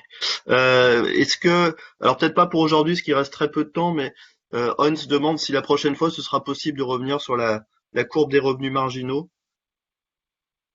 Oui, donc nous pouvons, enfin, s'il y a une question spécifique, nous pouvons y répondre aujourd'hui. Sinon, on peut également l'aborder au cours des prochains séminaires. Non, c'était pas forcément spécifique, c'était plus, à mon avis, plus revenir un tout petit peu plus en détail sur l'exemple ou quoi, mais donc à voir si, là il me semble que c'est peut-être un peu tard, si on peut y revenir à la prochaine session, à mon avis, ça peut peut-être être utile, effectivement.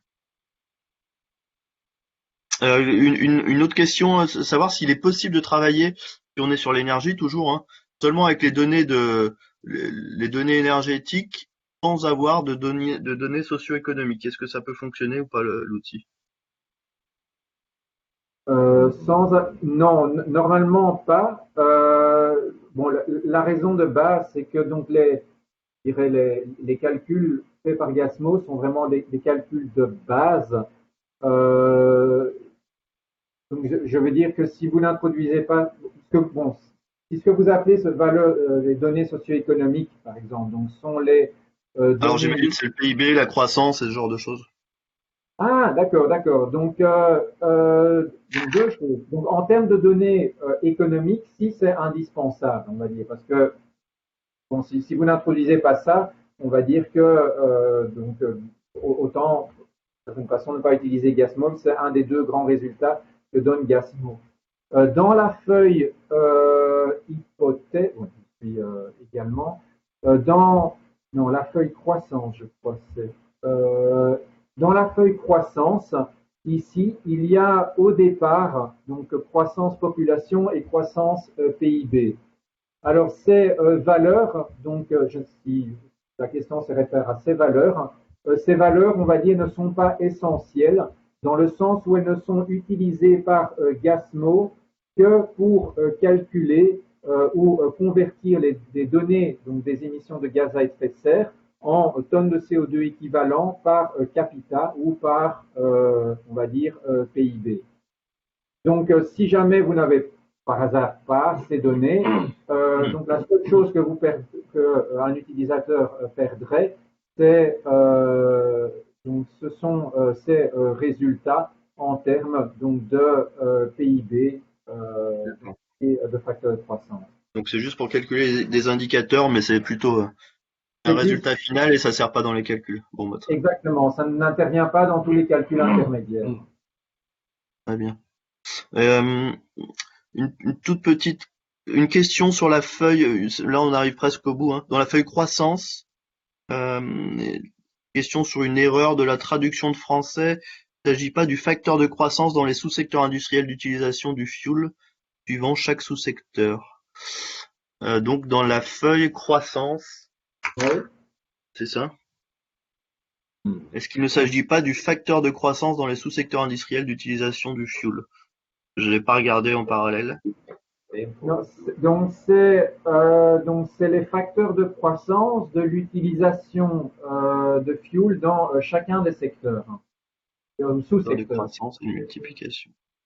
Tout à fait. Non, c'est ça, ouais. Ok.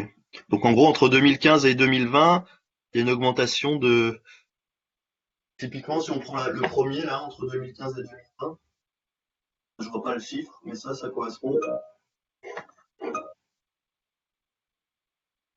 Donc ici dans l'exemple, donc il y a une augmentation annuelle, donc en pourcentage de 3% par an en termes d'utilisation de carburant dans le secteur ou le sous-secteur industriel production d'acier. Et donc comme je le mentionnais, donc il s'agit d'une augmentation annuelle et Gasmo, afin de pouvoir faire des projections, convertit donc cette valeur en pourcentage d'augmentation depuis l'année de départ. D'accord? C'est-à-dire donc qu'une croissance annuelle de 3% est convertie en un pourcentage d'augmentation entre 2018 et 2020 de 6% au total. Et c'est donc pourquoi ça fait cette conversion? Parce que donc ce sont ces unités en pourcentage d'augmentation depuis l'année de départ qui sont utilisées donc dans les projections et la construction des scénarios. Ok. Donc effectivement, Wabo, si ça répond pas à la question, merci de la préciser dans le chat, mais normalement on a une réponse effectivement. Et on demande également si, je crois que c'est Mokhtar qui demande si on pourrait avoir accès ou si vous auriez le lien vers la base de données dont vous parliez, l'Enerdata IE. Oui, oui, Mais ça, ouais.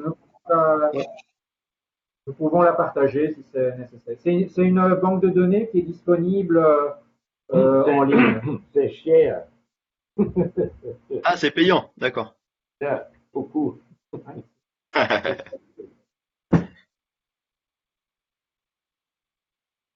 Bon, donc il faut chercher autre chose alors parce que potentiellement, si c'est la base AIE, effectivement, ils produisent des rapports avec les bilans énergétiques de beaucoup de pays, mais ça peut être. Oui, un canard. Bon bah très bien, j'espère ne pas avoir oublié de questions. Je pense qu'il y a certaines questions que j'ai pas posées mais qui ont été répondues. Donc sauf si s'il y avait une question quand même qui a été posée plusieurs fois, j'y ai répondu, je pense, mais je vais quand même la poser parce qu'elle a été posée 3 fois au moins. Donc c'est pour être sûr d'avoir bien répondu. Sur le secteur des forêts, on est d'accord que les données d'entrée nécessaires, c'est les émissions de gaz à effet de serre du secteur, hein. Tout ce qui est hors énergie, c'est bien les émissions qui seront les données d'entrée. Oui, c'est ça. Donc pour le secteur foresterie, donc ce seront les émissions du secteur foresterie, je dirais, estimées lors d'un inventaire qui seront utilisées. Très bien. Et de Pour, toute façon, il y aura une session qui sera dédiée à l'AFOLU en 5e session, donc on aura l'occasion d'y revenir effectivement. Donc si je me trompe pas, la prochaine session, c'est une session sectorielle énergie. Alors j'ai plus le secteur en tête. donc, ce qui est important donc à savoir peut-être pour donc les 3 prochains séminaires, donc c'est la façon dont ils s'organiseront. Donc généralement, lorsque nous organisons ou nous faisons des formations spécifiques avec un pays spécifique, donc ce que nous faisons, donc c'est discuter on va dire de chacune des données que nous avons mentionnées aujourd'hui. Donc nous les discutons de façon spécifique avec le pays pour ajuster et donc vérifier si elle est correcte. Et la même chose, nous discutons spécifiquement avec un pays des options d'atténuation pertinentes pour ce pays. Donc, discutons spécifiquement donc des unités introduites à introduire, par exemple, dans les colonnes H par le pays. Donc, lors de la formation ici, nous ne pouvons évidemment malheureusement pas réaliser ce type de discussion bilatérale, puisque nous avons des représentants et des experts de nombreux pays. Et donc la façon dont les 3 prochains webinaires vont se passer est la suivante. C'est que nous commencerons par chaque webinaire par un bref rappel donc de comment sélectionner les options d'atténuation dans le secteur considéré, donc dans le cadre du webinaire, donc énergie, transport, agriculture, foresterie. Donc juste pour revenir brièvement sur cet aspect, donc ça sera peut-être, je dirais, 10-15 minutes. Et l'idée après, c'est que nous réalisions ces séminaires sur base de questions-réponses. Donc ça sera, nous ne présenterons, je dirais, entre guillemets, rien en tant que tel, mais les participants auront l'occasion de poser toutes les questions spécifiques au secteur considéré qu'ils souhaitent. Donc également, éventuellement, s'il y a des questions encore de base, sur les données de base auxquelles nous n'avons pas répondu. Il s'agira donc de questions liées évidemment à la construction, par exemple, du scénario de base, liées éventuellement des questions liées à la sélection des options d'atténuation ou aux données, je dirais, aux données de référence liées, donc introduites dans les fiches technologiques pour chacune de ces options d'atténuation. Alors, ce que je veux dire, c'est qu'il est important, comme ces 3 séminaires seront basés sur une interaction questions-réponses, que dans la mesure du possible, les utilisateurs ou les participants aujourd'hui prennent le temps, nous sommes conscients que vous êtes évidemment fort occupés, mais prennent le temps de passer quelques heures d'ici les 2 prochaines semaines à je dirais, se familiariser avec Gasmo pour voir éventuellement ce qu'ils ont réussi à faire, ce qu'ils n'ont pas réussi à faire, si ils ont encore des doutes et des questions. Okay. Si évidemment vous avez le temps de faire un exercice réel, donc et que vous souhaitez partager votre expérience, c'est également bienvenu. Et également, évidemment, si vous faites un exercice réel, nous pourrons répondre aux questions éventuelles que vous auriez spécifiques encore ou aux doutes spécifiques. Et c'est ce que je souhaitais préciser pour l'organisation des 3 derniers séminaires. Sinon, donc, je voudrais remercier évidemment, avant de donner la parole à Julien, aux participants, je voudrais vous remercier pour votre disponibilité aujourd'hui. Ça a été plus long. Nous sommes désolés, mais donc vous avez eu de nombreuses questions et de très bonnes questions. Donc nous sommes contents et je crois que vos questions montrent que nombre d'entre vous ont déjà compris relativement bien comment fonctionne Gasmo. Nous souhaitons vous remercier pour votre disponibilité et pour les questions pertinentes posées encore aujourd'hui. Et nous espérons donc vous revoir évidemment lors des 3 prochains séminaires. Donc je m'arrête ici. Donc merci de ma part et de Jürgen et nous passons la parole alors à Julien. Merci beaucoup. Merci beaucoup à vous pour la présentation et la réponse à toutes les questions qui ont été posées. Effectivement, on dépasse largement l'heure, mais voilà, il y a encore une trentaine de participants, donc ça veut dire qu'il y a un grand intérêt et une grande appétence pour le sujet. Donc le prochain atelier, effectivement, c'est le lundi 1er février, et il y en aura un autre le mercredi 3, vraiment sur les questions énergie. Donc voilà, essayez d'utiliser l'outil, de le télécharger d'ici là. Si vous avez des questions, en tout cas techniques, des problèmes pour télécharger ou n'hésitez pas à nous demander en amont qu'on puisse vous aider, que vous soyez pas coincés, notamment sur le téléchargement ou sur l'obtention de l'information.